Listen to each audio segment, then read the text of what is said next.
बिस्मिल्लाहिर्रहमानिर्रहीम अस्सलाम वालेकुम। खैरियत है, ठीक हो? तो अपना मेरा मंजर बाटा तुसी मेरे पे यूट्यूब चैनल चलता फिरता टीवी। अज दी वीडियो दे दो त्रै गल्लां बस, देर लम्मी चौड़ी वीडियो कोई नहीं, विलाग वीडियो कोई नहीं जो गड्डी ते खलोती। इस वीडियो दे तुहानू दसना जेड़ा पिछली वीडियो में लाई है तो मैं आख्या भी इस्लामाबाद मेरा किराया रुक गया, सारा किराया कोई ना रुका, 7000 रुपया रुका, 3 पेटियां उन्हें आख्या भी थोड़ियां घटदियां।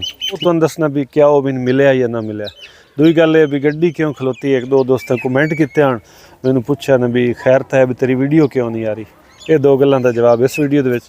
यार चैनल सबसक्राइब नहीं किया, सबसक्राइब कर सो, ठीक है। पहली गल तो है भी गड्डी क्यों खड़ी, एक तो इलैक्शन है, इलैक्शन दे विच तुहानू पता है रोडां ते रैलियां ये चीज़ां होंदियां, ट्रैफिक का निज़ाम बड़ा दरम बरम होंदा ते असीं ला दिंदे टाइम वाला माल, उस दे विच परेशानी बनदी। दूई वजह है भी तुहानू शायद अगे भी मैं दस्सिया है वीडियो दे विच कि साडी वालदा साहबा उमरे ते जा रही ने 11 तरीक नूं उन्हां जाना, उस वजह तो भी मैं आखिया चलो गड्डी खिलार छोड़ी, काम तो मुड़ाते ही रहने ने। चक्कर ना तो ना सही, अल्लाह पाक होर रोजी दसी। बाकी सर किराए की गल इन्ने भी जो असीं गड्डी लोड करेंदे हैं ना, सानूं एक अड्डे वाला गड्डी लोड करेंदा है, उसकी जिम्मेवारी होंदी है। तुहाडा अगर अड्डे वाला चंगा है कोई परेशानी नहीं तुहानूं, ते कोशिश ही करनी चाहिए भी कोई पक्का पीडा अड्डे वाला होवे ना, उस दे कोल गड्डी लोड करो, किसी फरलू अड्डे वाले कोल गड्डी लोड करने की लोड़ कोई। साडे भाई जुबैर साहब इन कराची बैठे ने, इसरार गुड़ ट्रांसपोर्ट कंपनी उन्होंने अड्डे का नाम सी, उन्होंने कोल पक्के चलते हैं, उन्होंने कोल असें गड्डी लोड की माल हा परचून, मतलब 70 पेटी किसी की 80 किसी की 150 किसी की, इस तरह माल परचून आ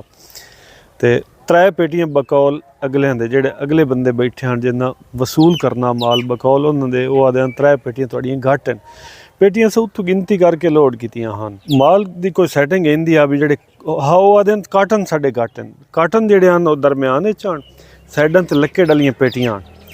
उत्थे जो गड्डी खाली होंदी है उत्थे यकीन करे मंडी दे अफरा तफरी होंदी, समझ ही नहीं लगती। मजदूर आदे असां इन्हां पूरियां पेटियां दित्तियां, बेशक साडे कोल हलफ लै लो, मजदूर आदे असां पूरियां पेटियां दित्तियां, रिसीव करने वाले आदे भी असां पूरियां नहीं साडियां पेटियां, क्योंकि उन्हें भी अगां वेची हुई फड़ियां, कोई 5 लै गया, कोई 4 लै गया, कोई 10 लै गया। दूर सानू आखण भी इस व्यापारी दा हर गड्डी वाले नाल रौला हुंदा है, हर गड्डी वाले दी नाल ये पेटियां इहदियां खुट जांदियां। साडा उन्हां नाल तल्लक ही ना, साडा अपना अड्डे वाले नाल साडी गलबात होनी है। मैं भाई जुबैर नूं कॉल की, उस आखे घंटा मिनट टाइम दे, खैर भाई जुबैर उन्हां नाल कोई गलबात की, उन्हें आखिया साड़ियाँ 3 काटन घट हैं। भाई जुबैर उन्होंने समझाया भी अल्लाह दे बंदे हो, अगर ड्राइवर होर पर करते तो काटन दरम्यान लगे हो, साइडां ते पेटियां जे डह पौंदियां राह दे विच कोई मसला हुंदा तो साइडां वाली पेटियां डवन आ, विचों काटन किवें डह जावणे आ, तो लेवल ही बराबर आया सी, कोई गल नहीं लिया, तुसीं अपनी तसल्ली करो। भाई जुबैर मैनूं आखे भी जिहड़ी कश ये देंदे नहीं ना लै ला, 3000 रुपये उन्होंने दिता, अगले बंदे ने 3000 रुपये दिता, 4000 मुड़ रह गया। भाई जुबैर साहब आख्या भी तू वापस जो आया ना कराची, अगला चक्कर गड्डी लोड की, यानी दोबारा जो साढ़े कोल आया ना, असी वो तेनों जेब विच दे रही 4000 रुपये, जेब विच दसन या बिल्टी ते लिख के दसन या जो भी करसन।